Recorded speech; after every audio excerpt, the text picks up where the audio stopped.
45 কত 200 টাকা হবে 5টা বললে। 200 টাকায় সংসার চলে না, চলে না তো। দুটো বাচ্চা কাচ্চা নিয়ে হয় না, চলে না, হয় না। হ্যাঁ, আর এই সব কাপড়ের মজুরি আপনার এখন দেয় একখানা কাপড় মূল্যে 70 টাকা। হাতে বোনা তো, সারাদিন কাজ করে মজুরি বেশি। তাও এই সব কাপড় তৈরি করতে গেলে অনেক হাত ঘুরে ঘুরে ঘুরে ঘুরে তবে এই জিনিসটা তৈরি হয়। এই জিনিসটা তৈরি হয়, এসব ফেটি সুতো আছে, ওই যে পাকাচ্ছে ঘরে ফেটি সুতো আছে।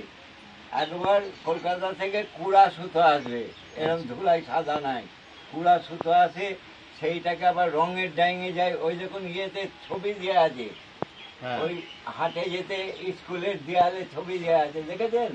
রং করে এরকম সুতোটাকে চেপে নিংড়োচ্ছে, সেই সুতো রোদ্দুরে দিয়ে পরিষ্কার করে শুকোচ্ছে, তারপরে ওরা বেশ করে পরিপাটি করে দোকানে দিচ্ছে, দোকান থেকে মহাজনরা কিনে আনছে, এনে তারপরে সেই সুতো একে ওকে তাকে কর্মচারী আছে তাদের দিয়ে তৈরি করে নিচ্ছে।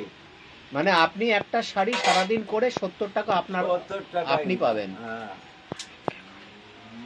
70 টাকায় আমার কি হবে? না, 70 টাকা কিছু হয় নাকি এখনকার দিনে? হাত খরচই ধরুন, আমি বিড়ি খাই যেরকম, এই দেখুন 10 টাকার বিড়ি লাগবে, আবার 10 টাকার এমনি আমার হাত খরচ আলাদা লাগবে, একটু একটু এটা ওটা খাবো, হ্যাঁ, তাই 20 টাকা আমারই চলে যায়।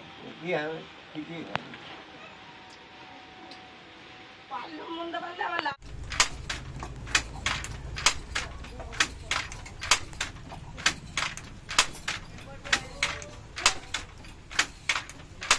একটা শাড়ি করতে কতদিন লাগবে আপনার?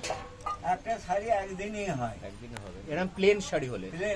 প্লেন অল্প বুটি বাটা আছে, অল্প ডিজাইন হলে সব পার্লুমে যারা মিলে চলে তাদের 4খানা করে, এক একটা মিলে 4খানা করে 5খানা করে বুনতে পারে।